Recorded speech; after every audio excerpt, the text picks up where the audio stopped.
So, you want to ride motorcycles.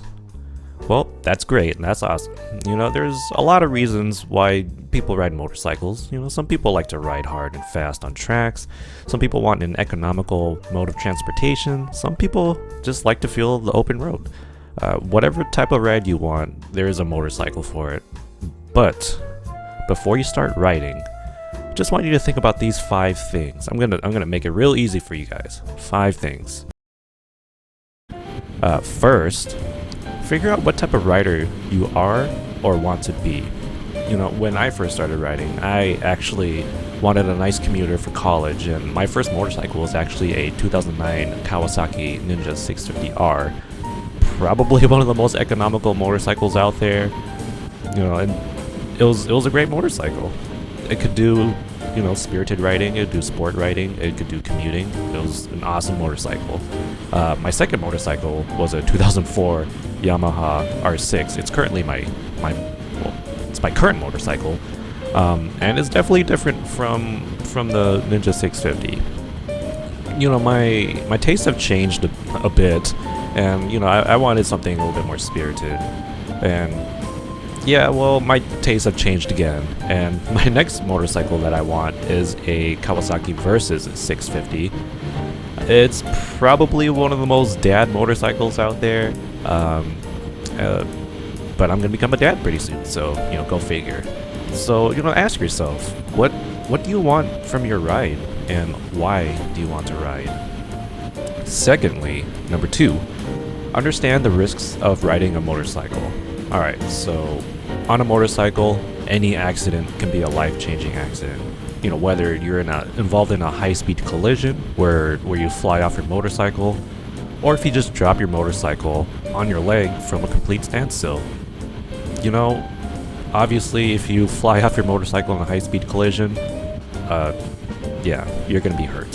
Just dropping your motorcycle, that could be pretty painful too. You could drop on your leg, you could snap your ankle. There you go. Just from something as simple as forgetting to put the kickstand down when you get off your motorcycle. It's happened. I've done it. I haven't broken my ankle, but I have forgotten to put my kickstand down. Luckily, I did save it. As an American, from an American's perspective, most people aren't trained to look for motorcycles when they're driving in a car. Most people only noticed, big cars and big trucks, and I mean, honestly, who can blame them? That's basically all that's on our roads anyway. Even as a rider, my motorcycle rider myself, it can be kind of hard, it can be kind of challenging to notice and see motorcycles when I'm driving my car. And just think about your own experiences and your own biases when you drive your car. Are you consciously looking for motorcycles on the road whenever you change lanes or whenever you need to merge? Or are you just kind of taking a quick glance to see if there's an obvious car in the way? Think about, have you ever even been cut off by someone who didn't see you while you were driving your car? Now just imagine that you're riding a motorcycle that's a quarter of the size of a car. Riding motorcycles is just inherently risky. You have to understand the risks, and understanding the risks also includes understanding how to mitigate those risks through skill, equipment, and awareness, which I will be making another video on. Thirdly, understand yourself as a car driver. So just think about yourself as a car driver. If you're an angry or you're an anxious car driver, you're probably going to be even more angry and more anxious as a motorcycle rider, just because it's a lot more stressful, because the risks are so much greater to you. Having confidence in your skills and in your motorcycle can take you a really long way. And I consider confidence as one of the most important factors in safe and fun riding. Check your ego at the door, because when you're riding a 500-pound motorcycle, a 2,000-pound car can easily take you out if you make the wrong person mad. If somebody cuts you off, just let it be. You know what? Let them go. It's not gonna be worth it. A lot of people, myself included, space out while driving a car. Do you space out when you drive your car? Well, when you ride a motorcycle, you are required to be a lot more aware, consistently and constantly aware of your environment, because your environment is likely not going to notice you. Ultimately, as a motorcycle rider, you just can't afford to space out as much as you would in a car because you need to account for people around you, whether that's other car drivers or even pedestrians in a busy city. You have to be constantly searching because the risks are just that much higher. Fourthly, understand your body and your limits. So, are you a smaller person? A bigger person? Different motorcycles have different optimal heights and weights, which isn't to say you can't ride a motorcycle that doesn't optimally fit you. It'll just make it a little bit harder for you. Seems kind of obvious, right? But sometimes it just needs to be stated, just so you can get reminded. Generally, I would say a 6 foot, 180 pound person could comfortably ride basically any motorcycle, nearly any motorcycle. And that's just a very general statement, so take that for what it's worth. Are you physically fit? Now, this is something I don't think a lot of people think about when they first start riding. And I don't think they realize it until they've ridden for a while, and then they start feeling, physically and mentally uncomfortable. Unlike driving a car, riding a motorcycle is a full body operation, and I mean a full body operation. From your head to your arms, your shoulders, your hands, your core muscles are huge. Your hips, your hip position, your knee position, and your feet to push on the motorcycle. It's a completely different operating experience from a car. Whatever style of motorcycle you ride, you're gonna need some level of physical fitness to operate properly. For example, sports style motorcycles typically have a very aggressive forward-leaning angle, which puts a lot of physical stress on your arms, your back, your knees, and your core. Trust me, you look at if you don't have proper physical fitness or proper riding position, it's gonna hurt. You're gonna get sore very fast. Even if you do, you're still gonna get sore very fast. Cruiser style motorcycles, you're gonna be in a little bit more relaxed a lot more relaxed riding position, but you're still gonna have some physical inputs with your feet and your hands. You're gonna be pushing the bike with your arms, with your legs, and even though it's a lot less than like a sports style motorcycle, you still need it. And what happens if and when you drop your motorcycle? Are you gonna be strong enough to lift it back up? Motorcycles on the light end are about 400 pounds. That's pretty heavy for your average Joe, including your regular guy, just like me. There are techniques to lift up your motorcycle, but even then, you still have to have some physical strength to do it. Physical and mental fatigue while riding motorcycles are real issues and can lead to increased risk if you don't manage them. Take breaks when you need to, and don't push yourself when you're tired. Trust me. And fifth and lastly, work on your fundamental awareness in your car before you buy your first motorcycle. So there are transferable skills and qualities you can develop as a car driver.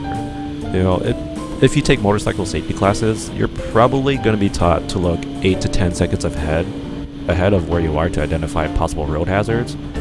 Well, who's to say you can't do this while driving a car?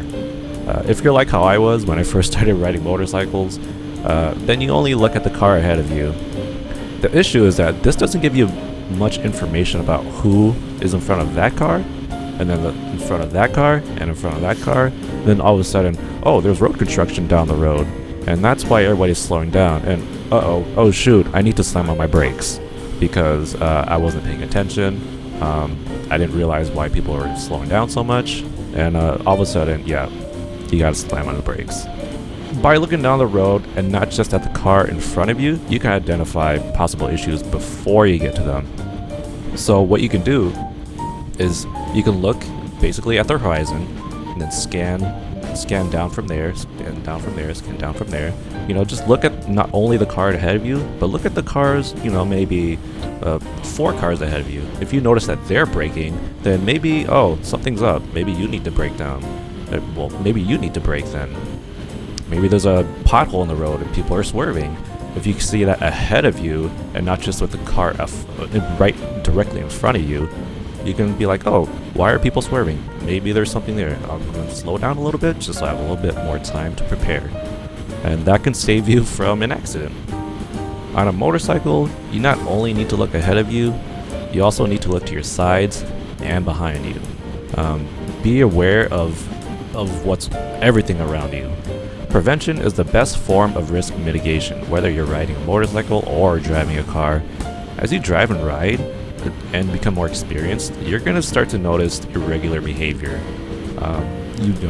For example, do you notice this car that's slowly coming into your lane on the highway? They're just kind of slowly veering. They're probably going to merge in front of you, whether they want to signal or not, and that's just how people are. Whether they see you or not, some people just don't bother to do that. And you know what? That's fine. Leave them alone. Is a car slowly pacing left and right in their own lane? Well, they might be looking at their phone. If they're looking at their phone, they're obviously not going to be looking for you. Did you notice a car that's really far behind you in your rearview mirrors, but you see them kind of getting closer and closer and closer really fast in your rearview mirror? They're probably speeding. They're probably aggressive.